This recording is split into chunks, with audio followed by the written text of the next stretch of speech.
Konnichiwa. Bonjour à tous, c'est David, je suis français et nous sommes ici devant la gare de Shizuoka. J'habite à Shizuoka depuis pas mal d'années déjà et je travaille ici, mais l'une des questions que vous pouvez vous poser, c'est est-ce facile lorsqu'on est étranger de faire ses courses à Shizuoka? Alors pour répondre à cette question, nous allons directement en centre-ville et nous allons passer par les passages souterrains. Allez, c'est parti! Dans les passages souterrains de Shizuoka, il y a plein de plans comme celui-ci qui nous indiquent les lieux importants de la ville. Et c'est écrit en 3 langues. C'est écrit en chinois, en coréen et surtout pour nous en anglais.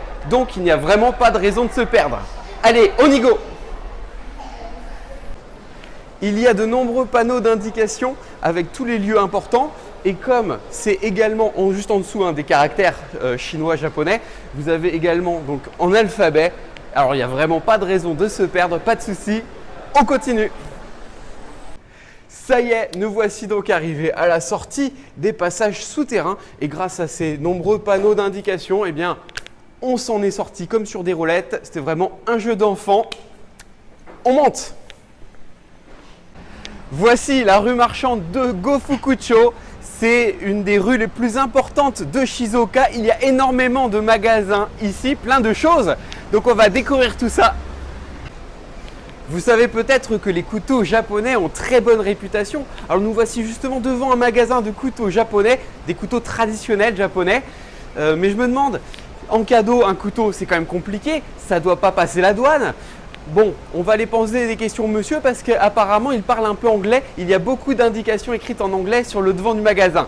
On va aller demander tout ça. Est-ce qu'on va pouvoir acheter des couteaux japonais? Je ne sais pas. C'est parti. Konnichiwa. Bonjour.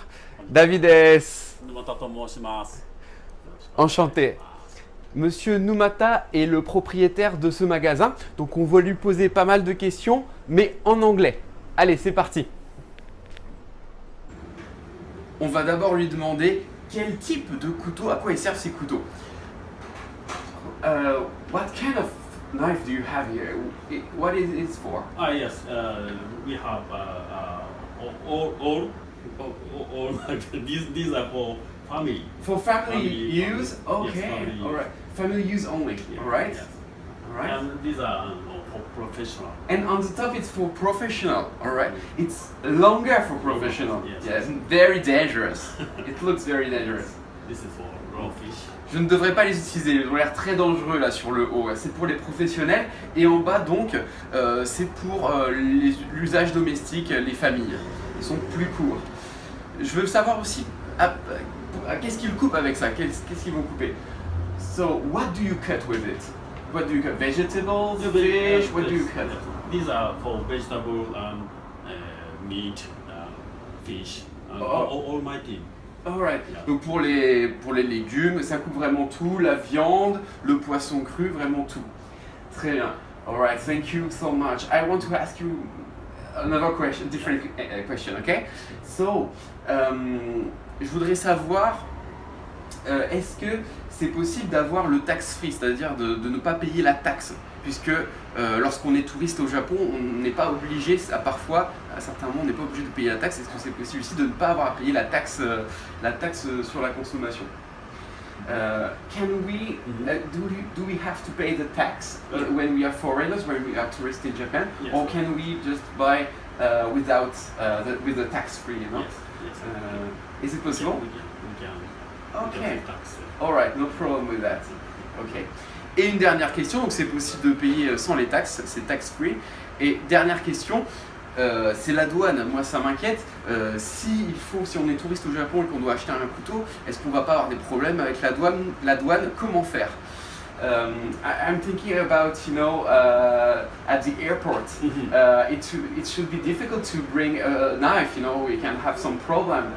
So is it possible for a foreigner to bring it with him? Yes. Okay. You can bring your country in the luggage. Oh really? Yes. In the luggage? In luggage. In the luggage. Okay, but I cannot bring it in the plane, right? Aboard the plane. Aboard the plane, no, right? No. Not. Just in the luggage. In the In luggage is luggage. okay. Donc si c'est dans la soute, dans la valise, il n'y a pas de problème, mais il ne faudra pas le prendre évidemment avec vous dans l'avion, mais voilà, vous avez compris, c'est quand même possible. Très bien. Thank you so much. Merci beaucoup, Monsieur Numata. Thank you. Arigatou gozaimasu. Thank you so much for all your answers. Very nice. Very kind. Yeah. Vous voyez ce gap là derrière moi entre l'énorme bâtiment très moderne et le château. Voilà, on a un gap des générations.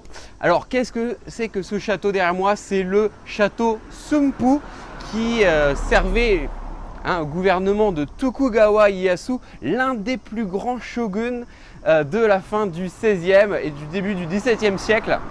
Alors maintenant, il n'y a plus vraiment de château, il ne reste que certaines parties, comme cette tour derrière moi et l'entrée. Ça sert essentiellement de pique-nique, notamment pour le hanami au printemps. Allez, on va y faire un tour.